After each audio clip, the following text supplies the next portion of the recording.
मैं ब्रजेश, मेरे YouTube channel विद्यादान पर आपका हार्दिक स्वागत है। ये सीरीज मैं यूपीएसआई और एसएससी जीडी को देखते हुए चालू कर रहा हूँ, जिसमें मैं डेली आपसे करंट अफेयर्स, हिंदी और जीएस के टेस्ट पेपर सॉल्व करवाऊँगा। अगर आपको ये सीरीज अच्छी लगे तो आप कमेंट सेक्शन में बताना, जिससे मैं आगे बढ़ाऊँगा। अगर आपको नहीं पसंद आती तो फिर मैं इसे यहीं पे रोक दूँगा। मैं आज करंट अफेयर्स से चालू कर रहा हूँ। ये करंट अफेयर्स स्टैंडर्ड लेवल के होंगे, हल्के बहुत ही। इससे आप चाहे पीसीएस कर सकते हैं, आप चाहे तो किसी भी चीज़ का प्री एग्ज़ाम निकाल सकते हैं। इनका मैंने स्टैंडर्ड काफ़ी अच्छा रखा हुआ है। तो शुरू करते हैं पहले सवाल से। तो पहला सवाल है कि हाल ही में CCEA ने निम्नलिखित में से किस बैंक में प्रबंधन नियंत्रण के हस्तांतरण के साथ रणनीतिक विनिवेश के लिए सैद्धांतिक मंजूरी दी है? आपका पहला ऑप्शन है यस बैंक, दूसरा है एक्सिस बैंक, तीसरा है IDBI बैंक, चौथा है HDFC बैंक और पांचवा है बैंक ऑफ बड़ौदा। तो आपका सही आंसर क्या होगा? तो इसका सही आंसर है IDBI बैंक। अगले क्वेश्चन पे बढ़ते हैं। अगला क्वेश्चन है, निम्नलिखित में से किस बैंक ने सरवाना स्टोर्स को धोखाधड़ी के रूप में घोषित किया है?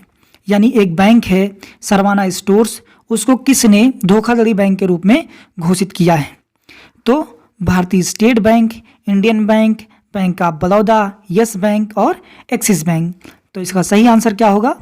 इसका सही आंसर है इंडियन बैंक, क्योंकि जो सरवाना स्टोर्स बैंक था ये इंडियन बैंक का ही एक शाखा थी। अगले सवाल पे आते हैं। उन्नत बैटरी स्टोरेज सुविधा के लिए PLI योजना को कितनी राशि दी गई है? PLI योजना को कितनी राशि दी गई है? पहला ऑप्शन है 12,100 करोड़, दूसरा है 15,100 करोड़, तीसरा है 18,100 करोड़, चौथा है 20,100 करोड़ या पांचवा है 22,100 करोड़। तो इसका सही आंसर है 18,100 करोड़। आते हैं अगले सवाल पे। भारत में कोविड-19 राहत उपायों का समर्थन करने के लिए सिटी बैंक द्वारा कितनी धनराशि का भुगतान किया गया था? कितनी धनराशि सिटी बैंक ने दी थी कोरोना में राहत कार्य के लिए? ये पूछा गया है। 350 करोड़, 250 करोड़, 430 करोड़, 200 करोड़ या 100 करोड़। तो इसका आंसर क्या है? इसका सही आंसर है 200 करोड़। बढ़ते हैं अगले क्वेश्चन पे।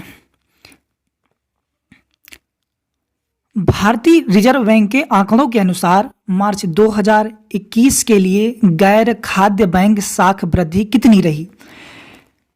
ऑप्शन है 5.10%, सेकंड ऑप्शन है 3.90%, थर्ड ऑप्शन है 4.50%, फोर्थ ऑप्शन है 4.90% और फिफ्थ ऑप्शन है 6.80%। तो इसका सही आंसर क्या होगा? यस, इसका सही आंसर है 4.90%। अगले सवाल पे आते हैं। हाल ही में भारतीय स्टेट बैंक ने कोविड-19 के खिलाफ लड़ाई के लिए कितनी धनराशि आवंटित करने की घोषणा की थी? यानी कितना पैसा स्टेट बैंक ने देने की बात कही थी? तो ऑप्शन है 80 करोड़, 70 करोड़, 100 करोड़, 71 करोड़ या 160 करोड़। तो इसका सही आंसर है 71 करोड़ रुपए। आते हैं अपने अगले सवाल पे। तो हमारा अगला सवाल है, RBI के नए ATM नगद निकासी नियम के अनुसार 1 जनवरी 2022 से मुक्त लेन देन सीमा से अधिक ATM निकासी का नया शुल्क क्या है? यानी 1 जनवरी 2022 के बाद अगर आप ATM से पैसा निकालेंगे तो कितना अलग से चार्ज लगेगा? 21 रुपये, 23 रुपये, 19 रुपये, 20 रुपये या 15 रुपये। तो इसका सही आंसर क्या होगा? इसका सही आंसर है पहला 21 रुपये। अगले सवाल पे आते हैं। हाल ही में रणजीत सिंह डिसाले को किस अंतर्राष्ट्रीय संगठन का शिक्षा सलाहकार घोषित किया गया है? तो पहला ऑप्शन है अंतर्राष्ट्रीय मुद्रा कोष, दूसरा है विश्व बैंक, तीसरा है एशियाई विकास बैंक, चौथा है न्यू डेवलप बैंक और पांचवा है भारतीय रिजर्व बैंक। तो इसका सही आंसर क्या होगा आप बताइए। यस, इसका सही आंसर है विश्व बैंक में रंजीत सिंह डिसाले को शिक्षा सलाहकार नियुक्त किया गया है और इन्हें बेस्ट टीचर का अवार्ड भी मिला था। अगले सवाल पे आते हैं। निम्न में से किसे भारतीय रिजर्व बैंक का नया कार्यकारी निदेशक नियुक्त किया गया है? उर्जित पटेल, विरल आचार्य, दिनेश जैन, जोस जे कट्टूर या माइकल पात्रा। तो सही आंसर क्या है इसका बताइए। यस, इसका सही आंसर है माइकल पात्रा। क्वेश्चन नंबर 10 पे आते हैं। टाटा मोटर्स ने F4 में कितनी राशि के आश्चर्यजनक नुकसान को दर्ज किया है? कुल मिला के जो बात कर रहा है कि जो कोरोना का समय था इसमें टाटा मोटर्स को कितना नुकसान हुआ था, एक रिपोर्ट के अनुसार इस सवाल पे बात की है। 7,005 करोड़, 7,305 करोड़, 6,505 करोड़, 7,605 करोड़ या 7,805 करोड़। इसका सही आंसर है 7,605 करोड़। अगले सवाल पे आते हैं।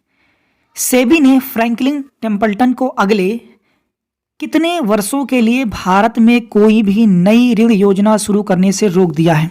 फ्रैंकलिन टेम्पल्टन एक कंपनी है ब्रिटेन की और उसको भारत की जो संस्था है सेबी, जो छोटे उद्योगों को लोन देती है, उसने रोक दिया है भारत में व्यापार करने से। तो कितने सालों के लिए रोका है इसका जवाब आप दें। पहला ऑप्शन 4 साल, 2 साल, तीसरा है 3 साल, चौथा है 6 साल, पांचवा है 5 साल। तो इसका सही आंसर क्या होगा? तो इसका सही आंसर होगा 2 साल के लिए, यानी ऑप्शन नंबर 2। अगले सवाल पे आते हैं। किस डिजिटल भुगतान कंपनी ने वैक्सीन स्लॉट बुक करने की सुविधा शुरू कर दी है? फिर से सवाल को समझ लीजिए। इसका कहना है कि आप ऑनलाइन भी वैक्सीन स्लॉट को खरीद सकते हैं। कौन से डिजिटल सुविधा के द्वारा? पहला ऑप्शन है गूगल पे, फोन पे, पेटीएम, भीम पे या मोबीक्विक। तो इसका सही आंसर होगा Paytm. Question number 13। Indian oil corporation ने जनवरी मार्च तिमाही में कितनी राशि का शुद्ध लाभ प्राप्त किया है? यानी कि जनवरी से मार्च की जो तिमाही रही उसमें इंडियन ऑयल को कितना फायदा हुआ था, कितना मुनाफा हुआ था? तो आपके ऑप्शन हैं, पहला ऑप्शन है 7,681 करोड़, दूसरा है 5,781 करोड़, तीसरा है 6,781 करोड़, चौथा है 8,881 करोड़ या पांचवा है 8,781 करोड़। तो इसका सही आंसर क्या होगा? तो इसका सही आंसर है पांचवा, 8,781 करोड़ का। 14 नंबर सवाल पे आते हैं। टाटा मोटर्स ने कितने महीने के वाणिज्यिक वाहनों के लिए वारंटी और मुक्त सेवा अवधि बढ़ा दी है, जिनकी वैधता 1 अप्रैल से 3 जून के बीच समाप्त हो रही थी? तो ऑप्शन है 1 महीना, 5 महीना, 8 महीने, 10 महीने या 12 महीने। तो सही ऑप्शन इसका क्या है? 1 महीना के लिए इसको बढ़ा दिया गया है। Question number 15। डिजिटल मोड के माध्यम से सोने में निवेश को सक्षम करने के लिए डिजी गोल्ड एक डिजिटल प्लेटफॉर्म है। यह प्लेटफॉर्म किस बैंक द्वारा लॉन्च किया गया था? यानी डिजी गोल्ड किस बैंक ने चालू किया है? तो ऑप्शन है आपके पास Yes Bank, Axis Bank, Airtel Payment Bank, Jio Payment Bank या कोटक महिंद्रा बैंक। तो इसका सही आंसर है एयरटेल पेमेंट बैंक। अगले सवाल, सवाल नंबर 16। आरबीआई ने किस राज्य में स्थित यूनाइटेड कोऑपरेटिव बैंक लिमिटेड का लाइसेंस रद्द कर दिया है? यानी यूनाइटेड कोऑपरेटिव बैंक कहाँ स्थित है जिसका आरबीआई ने लाइसेंस रद्द किया था? ऑप्शन है गोवा, उड़ीसा, पंजाब, पश्चिम बंगाल या उत्तर प्रदेश। तो सही ऑप्शन क्या है ये बताएंगे आप। तो इसका सही ऑप्शन है ऑप्शन नंबर 4, पश्चिम बंगाल। आते हैं अगले क्वेश्चन 17 पर। वित्त वर्ष 2022 में केयर रेटिंग के अनुसार भारत की अनुमानित जीडीपी विकास दर क्या होगी 2022 के लिए? केयर रेटिंग ने कितनी जीडीपी विकास दर बताई है? ऑप्शन है 10%, 7.70% या 5.10%, 9.70% या 7.40%। तो सही आंसर आप बताएं। तो 17 का सही आंसर है 9.20%। किस संगठन ने एशिया पैसिफिक टैक्स हब के नाम से जाना जाने वाला हब लॉन्च किया है? यानी एशिया पैसिफिक टैक्स हब किसने लॉन्च किया है? आपके ऑप्शन हैं अंतर्राष्ट्रीय मुद्रा कोष, अंतर्राष्ट्रीय वित्तीय निगम, विश्व बैंक, एशियाई विकास bank, Asian Infrastructure Investment Bank. तो सही आंसर आप बताएं। यस, 18 का सही आंसर है ऑप्शन नंबर 4, एशियाई विकास बैंक ने एशिया पैसिफिक टैक्स हब की शुरुआत की है। Question number 19, institute for development and research in banking technology का प्रबंधन निम्नलिखित में से किस संगठन द्वारा किया जाता है? यानी institute for development and research in banking technology कौन चलाता है?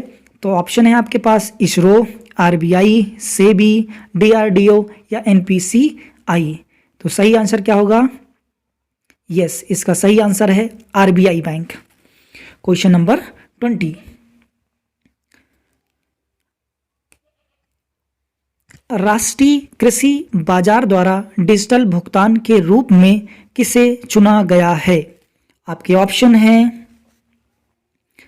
State bank of India, axis bank, yes bank, Kotak Mahindra bank या भारतीय बैंक।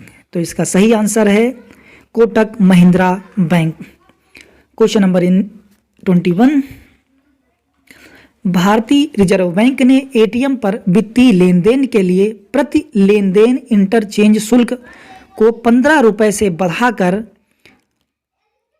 बढ़ाकर कितने रुपए कर दिया है? गैर वित्तीय लेन देन के लिए 5 रुपए से बढ़कर 6 रुपए करने का निर्णय लिया गया है। तो यानी 15 रुपए से बढ़ाकर कितने रुपए कर दिया गया है एटीएम से लेन देन करने पर? ऑप्शन 27 रुपए, 25 रुपए, 17 रुपए, 37 रुपए या 20 रुपए। तो सही आंसर बताएं आप। तो इसका सही आंसर है 3, 17 रुपए। 15 रुपए से बढ़ाकर कितना कर दिया गया है? 17 रुपए। क्वेश्चन नंबर 22, किस नियामक संस्था ने Franklin Templeton asset management company को एक नई डेबिट योजना शुरू करने से रोक दिया है? Franklin Templeton asset management company को नई डेबिट योजना शुरू करने से किसने रोका है? तो सही आंसर आप बताएं। ऑप्शन है आपके पास सेबी, एशियाई विकास बैंक, विश्व बैंक, भारतीय रिजर्व बैंक, इनमें से कोई नहीं। तो इसका सही आंसर है answer number 1। Question number 1, SEBI ही डेबिट और क्रेडिट योजनाओं पे काम करती है। क्वेश्चन नंबर 23, गरीब कल्याण रोजगार योजना के लिए कितना पैसा आवंटित किया गया है? गरीब कल्याण योजना के लिए कितना कोष आवंटित किया गया है? आपका ऑप्शन है 50,000 करोड़, 40,000 करोड़, 30,000 करोड़, 20,000 करोड़ या इनमें से कोई नहीं। तो इसका सही आंसर है 50,000 करोड़। अगले सवाल पे आते हैं, ग्राहकों को हर महीने अपने एटीएम से कितने मुक्त लेन देन करने की अनुमति है? यानी कितनी बार वो पैसा निकाल सकते हैं जिसमें उनका पैसा नहीं कटेगा? 4 बार, 6 बार, 5 बार या 2 बार? इसमें से सही आंसर क्या है? तो इसका सही आंसर है ऑप्शन नंबर 3, यानी 5 बार वो पैसा निकाल सकते हैं। आरबीआई ने किस बैंक पर 4 करोड़ रुपए का जुर्माना लगाया है? Bank of India, ICICI bank, Axis bank, HDFC bank या इनमें से कोई नहीं। तो इसका सही आंसर आप बताएं। यस, इसका सही आंसर है बैंक ऑफ इंडिया पर 4 करोड़ रुपए का जुर्माना आरबीआई ने लगाया था। आते हैं, किस बैंक के साथ भारत ने तमिलनाडु में चेन्नई कन्याकुमारी औद्योगिक कॉरिडोर यानी CKIC में सड़क नेटवर्क को अपग्रेड करने के लिए $484 मिलियन ऋण पर हस्ताक्षर किए थे? इसके ऑप्शन है आपके पास। इसके ऑप्शन है विश्व बैंक, अंतर्राष्ट्रीय मुद्रा कोष, एशियाई विकास बैंक, न्यू डेवलपमेंट बैंक, इनमें से कोई नहीं। तो इसका सही आंसर है ऑप्शन नंबर 3, एशियाई विकास बैंक ने CKIC को $484 मिलियन ऋण देने का समझौता किया है। अगला क्वेश्चन, किस कंपनी को हाल ही में भारतीय बीमा नियामक और विकास प्राधिकरण यानी IRDA ने बीमा ब्रोकिंग लाइसेंस दिया है? यानी किस कंपनी ने बीमा नियामक विकास प्राधिकरण IRDA को बीमा ब्रोकिंग लाइसेंस दिया है? तो किसने दिया है? पॉलिसी बाजार इंडिया ने, भारत पे ने, टाटा डिजिटल ने, पेटीएम पेमेंट्स बैंक ने या एयरटेल पेमेंट्स बैंक ने, इसमें किसने दिया है? तो इसका सही आंसर है पॉलिसी बाजार इंडिया ने। रक्षा मंत्री राजनाथ सिंह ने अगले 5 वर्षों के लिए आईडेक्स डीओ के लिए कितना बजट समर्थन मंजूरी की है? तो बताएं कितना पैसा दिया जा रहा आईडीएक्स परियोजना के लिए? 298.8 करोड़, 398.8 करोड़, 358.8 करोड़ या 498.8 करोड़ या इनमें से कोई नहीं। इसका सही आंसर क्या है? तो इसका सही आंसर है ऑप्शन नंबर 4, 498.8 करोड़ रुपए आईडेक्स डीओ योजना के लिए राजनाथ सिंह ने समर्थन दिया है। क्वेश्चन नंबर 29, भारतीय रिजर्व बैंक ने हाल ही में एक स्वचालित टेलर मशीन यानी कि ATM पर प्रत्येक लेनदेन पर इंटरचेंज शुल्क बढ़ा दिया है। यानी अब लेनदेन शुल्क बढ़ाकर कितना कर दिया है? तो ये बढ़ा दिया है, तो ये कब से बढ़ाया है ये पूछा गया है। 1 अगस्त 2021 से, 15 अगस्त 2021 से, 12 अगस्त 2021 से, 21 अगस्त 2021 से या 31 अगस्त 2021 से। तो इसका सही आंसर होगा 1 अगस्त 2021 से ATM पर लेनदेन शुल्क को बढ़ा दिया गया है। आगे, केंद्र सरकार ने जल जीवन मिशन के तहत असम को कितनी राशि दी है? जल जीवन मिशन के लिए कितनी राशि दी है? ऑप्शन है 15,601 करोड़, दूसरा ऑप्शन है 8,601 करोड़, तीसरा ऑप्शन है 5,601 करोड़, चौथा ऑप्शन है 6,601 करोड़ या पांचवा ऑप्शन है 3,601 करोड़। तो इसका सही आंसर क्या है? यस, इसका सही आंसर है ऑप्शन नंबर 3, 5,601 करोड़। ये वीडियो कैसे लगा और इसमें मैं बहुत सारे सुधार करूंगा आगे। ये एक डेमो वीडियो की तरह से था। आप ज़रूर कमेंट में बताना, शेयर सब्सक्राइब करना ना भूलना। Thank you.